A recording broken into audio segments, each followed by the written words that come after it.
they'll then remember them down the line as true, which is scary. That is really scary. I feel like I have been running into that more and more, and it's like maybe it's just because I have quite a few elderly people on my social media. Maybe because I use Facebook because I'm a boomer at heart.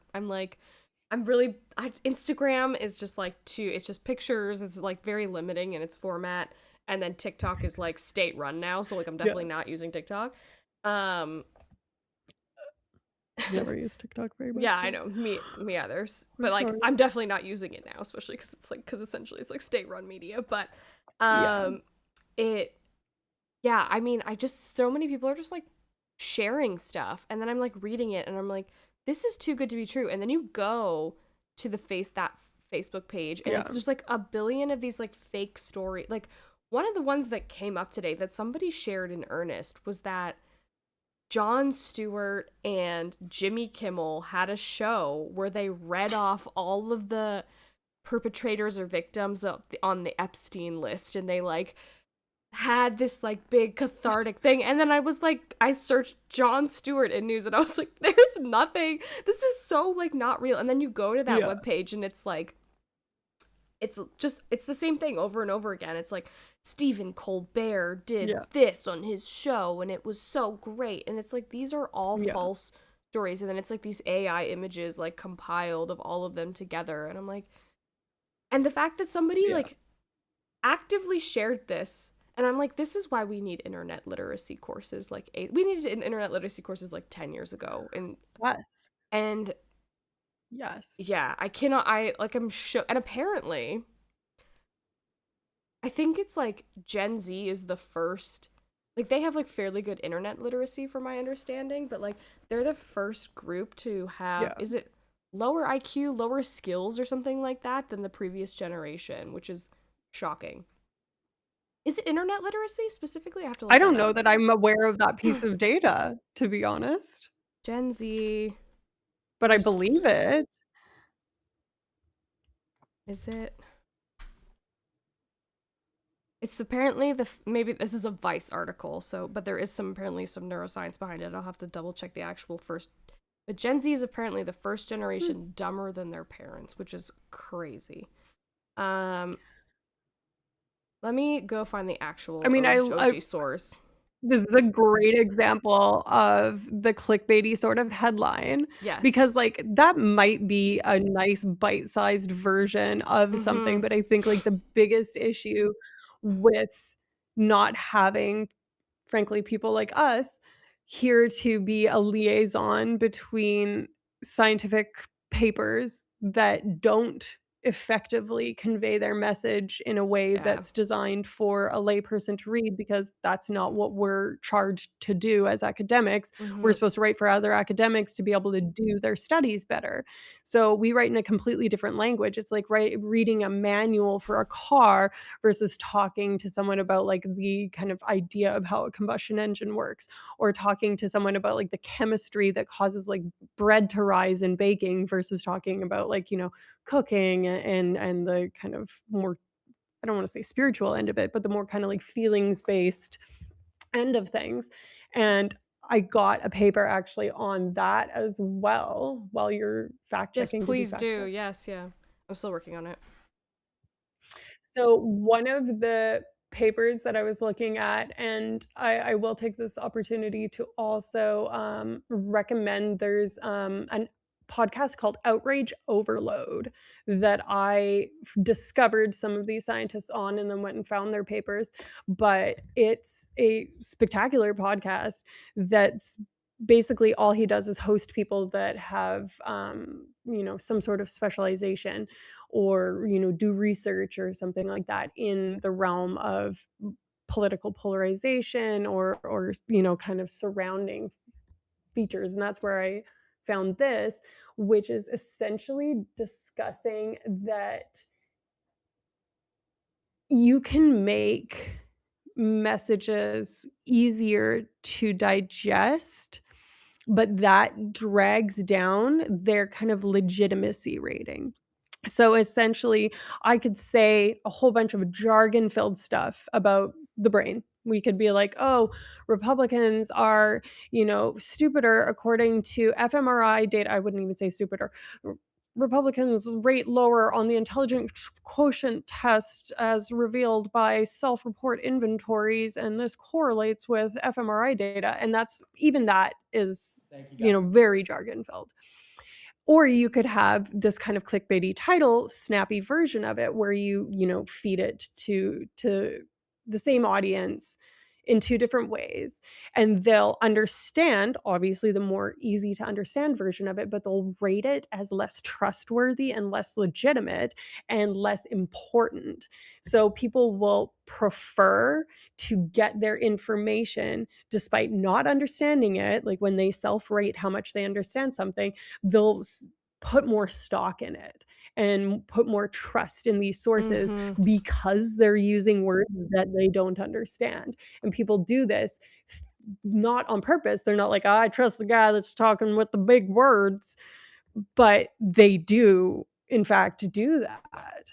And I found that frankly disheartening because you're kinda damned if you do, damned if you don't. If you dumb it down too much, and I hate using the term dumb it down because that's not making something more accessible is not making it less intelligent. It's Yeah. making it translatable, right? Yes. So that was So, something I yeah. I also have struggled with this top like that concept because for instance, like there sometimes you have to include jargon unfortunately. Like I study like autonomic physiology and there's no like translatable like easy to understand word for autonomic. So I mean, yeah, you can try to say like sympathetic is fight or flight or parasympathetic is rest and digest, but like autonomic itself is like there's no Yeah. other word for that. But I recently was trying to like in the process of writing a grant and it said write this lay summary at the reading Yeah. level of an 8-year-old and I was like okay, well, I have an abstract that's Nice. within the word limit. Let me see like what ChatGPT thinks is like the reading level of like an 8-year-old. And it like really dumbs down the language to a point that I think is like a bit shocking. Like I understand like subbing Yeah. words and like over explaining phenomenon, but I think also it actually like makes sentences like shorter in length. And I'm like, I mean, this is a question Mhm. right, for you. Do you think that that makes text more legible? Like it's more accessible because of like what are your thoughts on that? I don't know. I would have to look into I mean, I guess that would be like lexicography and Yeah. that sort of thing. I think, like, okay, so if you're truncating sentences, that Mhm. would make it easier to kind of procedurally digest in the same way that reading the Mhm. exact same text for, like, a set of instructions or something like step 1, step 2 is easier to read when it's numbered rather than when it's just one continuous block of text, and that's simply just like a visual stimuli processing thing where the way that your eye moves naturally, even when you're not reading something, is it does something called saccades, right? Mhm. So it does this kind of like scalloped movement. So we think we're looking straight. If you move your eyes from the left-hand side of the room to the right-hand side of the room, we think that we're just doing it in like a line. We're not. Our eyes kind of do a little scan of it. And I think the idea that I would hypothesize, not having any data about that, is that it would be easier to just actually visually get the information in, and I don't think that that is something that necessarily changes with, educational or age level, right? If anything, younger Mhm. people have better eyes, so doing that, I think, is probably a heuristic that kind of comes along with, the Yeah. assumption that children have poor working memory or ability to kind of hold things in the back of their Mhm. mind, which I would think be the working memory, right? But yeah. I Like don't know. I think if we think about it as like for instance run-on sentences are more difficult to understand, right? When you get to a sentence that's four lines long, you're like what was it like what the f were they saying at the Yeah. beginning of this sentence?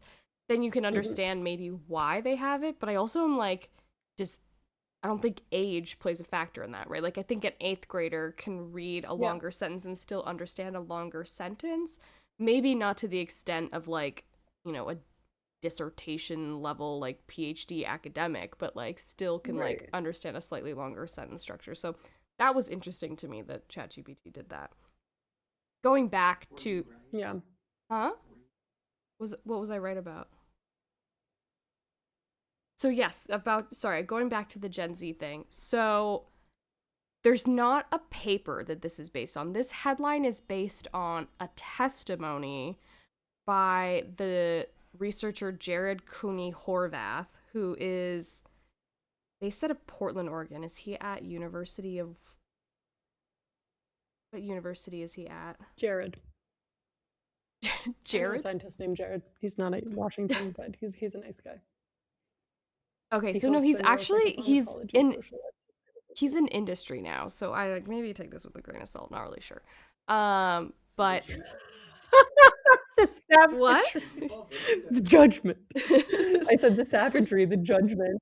He went to but industry. but We anyways, don't own him anymore. apparently he testified in front of Congress that um Gen Z has, because due to their reliance on technology, specifically what was said was the tools that are used in classrooms. So like, I don't know, again, 6767, that like apparently Gen Z is like not using the full potential of their brain, and therefore like they're dumber than their previous generation because they're like technology is so integrated and they're so reliant on it. But again, testifying in front That's of the same kind of bullshit that people said, like, it's the "I want you to suffer how I suffered" sort of rhetoric that I think makes people say that, right? Because, like, once upon a time, they were worried that the internet was gonna do that to us, and yeah. you know what? Maybe to some degree it has smoothed out our brains, but But it again, also has made a whole bunch of stuff very accessible, yeah, so right? there's no peer reviewed. I could not find a peer reviewed article to back that up. This was a testimony in front of Congress, and given the current political dynamic, if this was like, somebody from Maha that wanted to come Mm, talk, I would be like, this is bullshit. So again, I don't have the full yeah, context for that. don't love that. Feel free to look that up. And again, he's not like a pediatric academic researching pediatric like cognition. He's Mhm, just somebody who like works in industry, right. um, who has a PhD, but like again, conflict of interest, Well, etc. and I mean, like, keep in mind that, like we were talking about at the beginning, that confirmatory bias, like, part of me wants to believe that, the generation that came after me is stupider because that justifies me not feeling at one with them or, any of these kind of, like, um feelings that I can explain, not necessarily me Mm-hmm. actually, but, like, Mm-hmm. feelings that one can explain by being like, "Oh, that's why I feel so other from them," and Yeah. this kind of tribalism happens between generations, like what we're talking about right now. It happens Mm-hmm. especially in politics, and the kind of tribalization Yeah. of people into whatever groups, Yeah. older versus younger, men versus women versus non-binary versus whatever,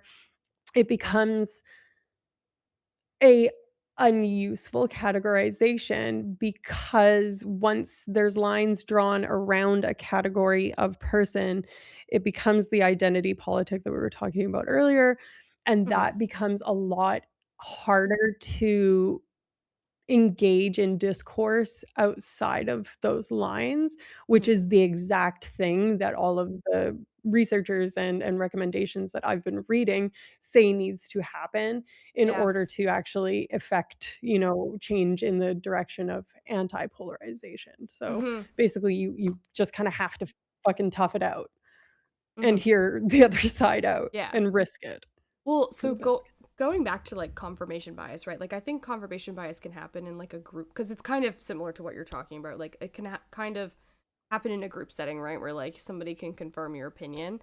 Mhm. Um, but like you can also read something that like sort of plays into like your existing view of the world.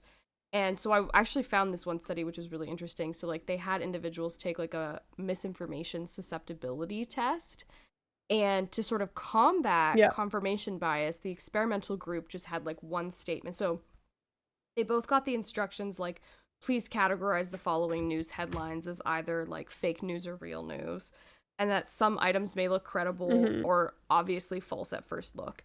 And then